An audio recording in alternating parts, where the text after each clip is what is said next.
এটা আপনাদের জেনে রাখা দরকার, এটা মাননীয় মুখ্যমন্ত্রী বা মন্ত্রীদ্বয়ের সাডেন ভিজিট ছিল। আমি 9:45-এ ইচ্ছা প্রকাশ করেছি, যেহেতু আমি কাছেই থাকি এখানে চিনার পার্কে। আমাকে নবান্ন যাওয়ার পথে আমি 9:45-এ জানিয়েছি, 11:05-এ এসেছি। গ্র্যাজুয়ালি ইমপ্রুভ করবে এবং পরিবেশটাও বদলে যাবে এই বিশ্বাস আমি রাখি। অফিসাররা, আধিকারিকরা দে আর ফুললি কম্পিটেন্ট, ইন্টেলিজেন্ট, ডাইনামিক। তাদের কাজ করার জন্য গাইড করা দরকার, নেসেসারি ফান্ড অ্যারেঞ্জমেন্ট করে দেওয়া দরকার, আর এনকারেজ করা দরকার। করবেন ওরা।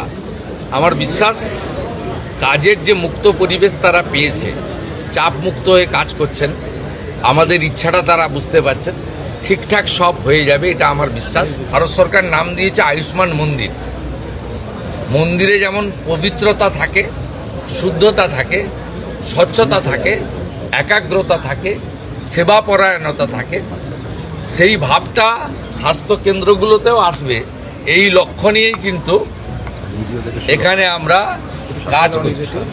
ইনিশিয়ালি এটা স্টার্ট হয়েছে, মানে মর্নিং শোজ দ্য ডে। আমি বলবো যে সুপ্রভাত, ভালো হবে।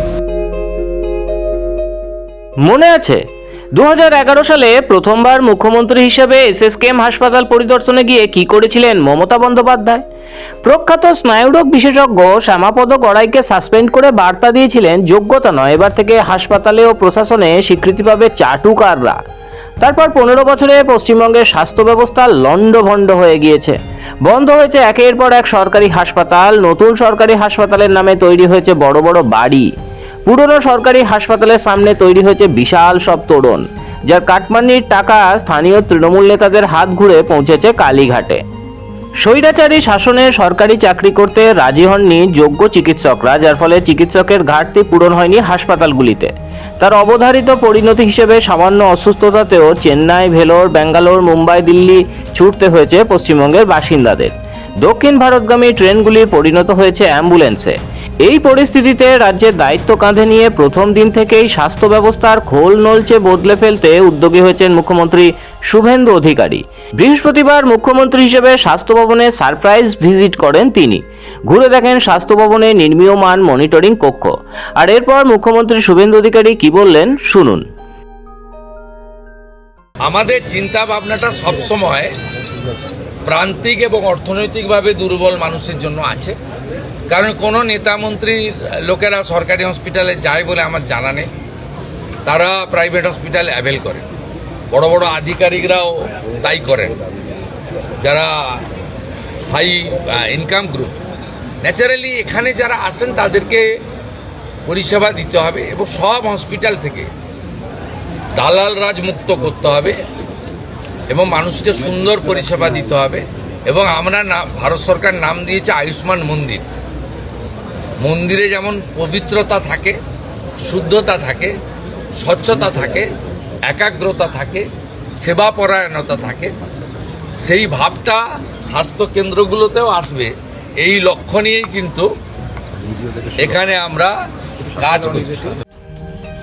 রাজ্যে অন্ধকারাচ্ছন্ন 15 বছরে মানুষের স্বাস্থ্যকে নিয়ে ছিনিমিনি খেলেছেন পিসি ভাইপো। পিসি একদিকে প্রত্যন্ত এলাকায় একের পর এক সরকারি হাসপাতাল বন্ধ করেছেন, বিনামূল্যে চিকিৎসার নামে রোগীদের দিয়েছেন নিম্নমানের ওষুধ ও স্যালাইন। অন্যদিকে সেবাশ্রয়ের নামে হোমিওপ্যাথি, আয়ুর্বেদিক চিকিৎসকদের অ্যাপ্রন পরিয়ে এমবিবিএস ডাক্তার সাজিয়েছেন ভাইপো অভিষেক। কিন্তু এসব যে আর চলবে না তা ক্ষমতায় এসেই জানিয়ে দিয়েছেন শুভেন্দু অধিকারী। বৃহস্পতিবার স্বাস্থ্য ভবনের মনিটরিং রুম পরিদর্শনের পর বুঝিয়ে দিলেন রাজ্যের স্বাস্থ্য ব্যবস্থার উন্নতি করতে কতটা কড়া তাঁর সরকার।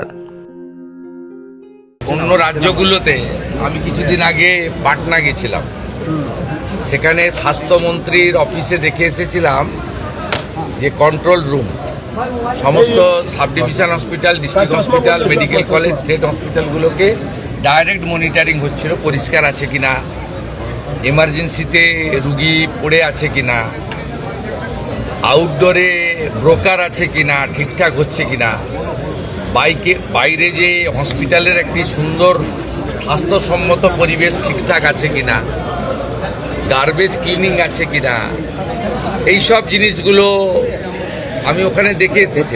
আমি মাননীয় মন্ত্রী, মাননীয় রাজ্যমন্ত্রী এবং প্রধান সচিবকে বলেছিলাম যে এখানে একটা এরকম বানান।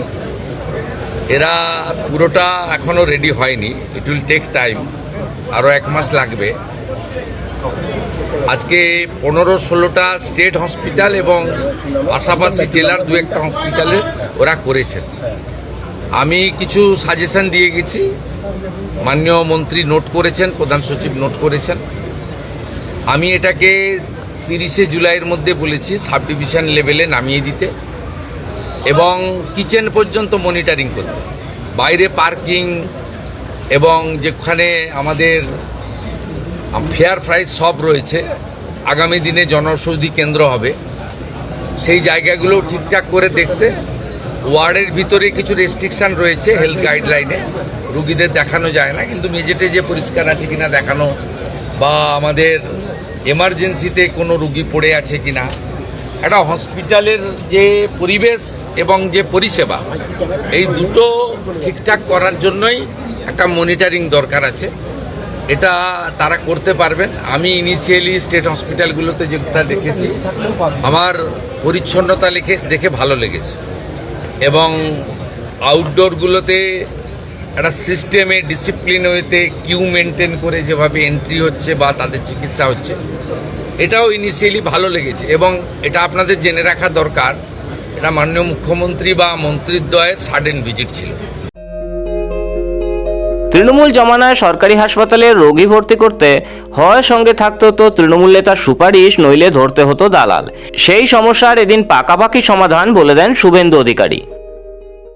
আপনার ওই কন্ট্রোল রুমটা নিয়ে যাচ্ছে, এই কন্ট্রোল রুমটাকে লাইভ মনিটর এই জন্য করা হয়েছে যাতে কোনো দালাল, যাকে আজকে সকালে ওখানে দেখা গেছে, কাল সকালে দেখতে না পাওয়া যায়। এটা একটা বড় উদ্দেশ্য, কিন্তু ব্রোকারদের হাঁটানো। রুগী কখনো 2 দিন পর পর যাবে না ব্লাড টেস্ট করতে, রুগী কখনো আলট্রাসোনোগ্রাফি করতে পর পর 2 দিন যাবে না, তাহলে চিহ্নিত হয়ে যাবে একটা লোক যে সোমবার সকালেও দাঁড়িয়ে আছে, মঙ্গলবারও দাঁড়িয়ে আছে, বুধবারও দাঁড়িয়ে গেছে। আপনাদের আমি চলে যাওয়ার পরে এটা দেখুন ফুল পেজেড হয়নি, কিন্তু ইনিশিয়ালি এটা স্টার্ট হয়েছে, মানে মর্নিং শোজ দ্য ডে। আমি বলবো যে সুপ্রভাত, ভালো হবে। স্বাস্থ্য নিয়ে তার একাধিক ভাবনার কথাও জানান শুভেন্দু অধিকারী। সেগুলি বাস্তবায়ন করতে স্বাস্থ্যমন্ত্রী শারদ মুখোপাধ্যায়কে তৎপর হতে নির্দেশ দেন তিনি। খুব সুন্দর, আমি প্রধান সচিবকে বলেছি মন্ত্রীদ্বয়কে রেখে সামনে যে ল্যামিনেশন করা ব্যাচ করে দিতে। আপনারা মাঝে মাঝে দেখান যে ইঞ্জেকশন দিয়ে ফেলেছে, ট্রলি যার নিয়ে যাওয়ার কথা, যার সিকিউরিটি দেওয়ার কথা সে সেলাই করে দিয়েছে। এইটাকে সেগ্রিগেট করার জন্য, চিহ্নিত করার জন্য বা আলাদা করার জন্য বিভিন্ন স্তরে বিভিন্ন কালারের ল্যামিনেশন করা ব্যাচও চালু করতে বলা হয়েছে। এবং আমি যেটা কলকাতাতে জোর দিতে বলেছি, তারাতলার ইনসিডেন্টের পরে নিজে চোখে দেখার পরে, এখানে ট্রমা দরকার বলতে নেই, কিন্তু বড় ডিজাস্টার হলে গেলে কিন্তু সামলানোর ক্ষমতা সরকারি হসপিটালের নেই। 50-100 জন পর্যন্ত সামলে দিতে পারে, আমি দেখেছি। তাই অন্তত 250 জনকে, মানে 1 মিনিটে প্রাইমারি পরিষেবা দিতে পারেন এমন একটা ট্রমা সেন্টার বানানো উচিত। সেটা স্বাস্থ্যমন্ত্রী এবং প্রধান সচিব, তারা রাজ্যমন্ত্রী, তারা কথা বলে রেডি করবেন। জায়গা এনাফ আছে এখানে, হসপিটালগুলোতে বিশ্ববিদ্যালয়ের মতো জায়গা, প্রচুর জায়গা পড়ে রয়েছে। আমি বলেছি এই যে কাগজ পেতে বা কাপড় পেতে ব্যাগ মাথায় দিয়ে শুয়ে থাকেন, এদের হোটেলে থাকার পয়সা নেই বলে করেন, নিরুপায়। তা আপনারা পিছনে একটা জায়গা করে দিন, আমরা দরকার হলে ইউনিটে 25 লাখ টাকা করে দিয়ে দেবো। আপাতত আপনার পাইপের লোহার যেগুলো আছে সে সেট বানিয়ে ভালো করে মেজে দিয়ে একটা কমন ইউরিনাল ল্যাট্রিন দিয়ে ফ্যানের ব্যবস্থা করে এটাও করতে পারেন, এটাও আমরা বলেছি। বার্ন ইউনিটে আমরা একটু উইক আছি, এসএসকেএমে 60টা আছে, আরও কোয়ালিটি ইমপ্রুভ করতে হবে, আরও ভালো আমাদের ডক্টরবাবুদের দিতে হবে, মানে হাই স্কিল ডক্টরবাবুদেরকে বার্নের ক্ষেত্রে জোর দেওয়া দরকার রয়েছে। এই কিছু কিছু বিষয়ে এই 1.5-2 মাসে আমার যা অভিজ্ঞতা আছে বলেছি, এরা করতে পারবে, আমার বিশ্বাস রয়েছে। এসএসকেএম ইতিমধ্যে 100 বেড বাড়ানো হয়েছে, এখনও 300 শর্টফল হয় বলে আমার মনে হয়েছে। শর্টফল মিন্স কিছু রোগীকে তো কালকেই ওটি করা উচিত ছিল, 10 দিন পরে টাইম দিচ্ছে। ক্যাপাসিটি কম থাকার জন্য। আমরা যদি আরও 200-250 সিট বাড়াতে পারি, 350 ছিল, আমরা আসার পরে 100 বাড়িয়েছি। 250 সিট পুজোর আগেই আরও বাড়ানোর ব্যবস্থা আমরা করছি। আইসিইউতে মাত্র 112 করে আছে, এটাও অন্তত 200 হওয়া উচিত। তাহলে আইসিইউ নিয়ে মানে ওজোর আপত্তি, অনুরোধ, বাধ্য হয়ে প্রাইভেট হসপিটালে যাওয়া, এটাও কমবে। শুধু তাই নয়, রাজ্যে আদানিদের নতুন হাসপাতাল তৈরি হতে চলেছে বলে জানান মুখ্যমন্ত্রী। সেখানে গরিব মানুষের জন্য 1000 শয্যা সংরক্ষিত থাকবে বলে জানান তিনি। সঙ্গে রাজ্যে যেসব বেসরকারি হাসপাতাল সরকারের থেকে বিনামূল্যে জমি নিয়ে তৈরি হয়েছে, তাদের 15% বেডে গরিব মানুষের চিকিৎসা করতে হবে বলে জানিয়ে দেন তিনি।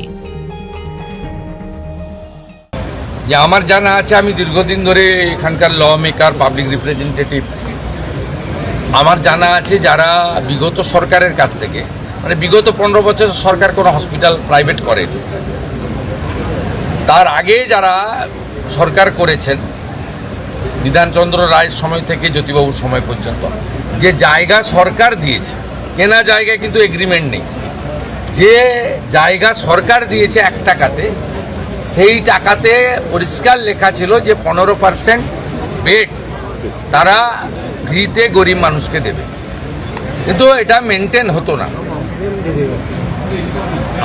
আমি এই ইচ্ছা প্রকাশ করার পরে মাননীয় মন্ত্রী পরে যোগদান করেন ক্যাবিনেটে, হেলথ ডিপার্টমেন্টে, এবং মাননীয় রাষ্ট্রমন্ত্রী তারা আধিকারিকদের নিয়ে প্রাইভেট হসপিটালকে নিয়ে বসে 10% রাজি করিয়েছেন। তারা, আপনি যে হসপিটালের মালিক জমি কিনে করেছেন তার কাছে গিয়ে মানবিক কারণে দাবি করতে পারেন, কিন্তু অধিকার নয়। আপনার যাদের সরকারি জমিতে যাদের প্রাইভেট হসপিটাল তৈরি হয়েছে, দে আর বাউন্ড। ওরা ইনিশিয়ালি দেখুন 0 ছিল, 15% দেওয়া উচিত, 10% এগ্রি করেছে। It's a good. আস্তে আস্তে মানসিকতা হবে। আর আপনারা নিশ্চিন্ত থাকুন, আদানি গ্রুপ নিউ টাউনে একটি 2000 বেডের ইন্টারন্যাশনাল মানের হসপিটাল তৈরি করছে। ওনাদের সঙ্গে আমার এগ্রিমেন্ট কমপ্লিট হয়ে গেছে। 1000 বেড থাকবে গরিব মানুষের জন্য, আর 1000 বেড ওরা কমার্শিয়ালি ইউজ করবে। এবং আমার বিশ্বাস আগামী কয়েক মাসের মধ্যে ভূমি পূজন করে আমরা এই কাজ শুরু করে দিতে পারব।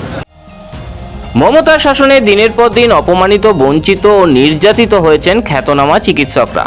তৃণমূলী গ্রুপ ডি কর্মীর নির্দেশে কাজ করতে হয়েছে চিকিৎসকদের। শুভেন্দু অধিকারী মুখ্যমন্ত্রী হয়ে স্পষ্ট বার্তা দিয়েছেন, চিকিৎসকরা কাজ করবেন স্বাধীনভাবে, তাদের সহযোগিতা করবে তাঁর সরকার। আপনার কি মনে হয়, শুভেন্দুবাবুর এই উদ্যোগে রাজ্যের স্বাস্থ্য ব্যবস্থার হাল ফিরবে? সঠিক চিকিৎসা পাবে গরিব মানুষ? জানান কমেন্টে। ভিডিওটি ছড়িয়ে দিতে লাইক ও শেয়ার করুন, সঙ্গে থাকতে সাবস্ক্রাইব করুন আমাদের চ্যানেল। ব্যুরো রিপোর্ট, মাধ্যম।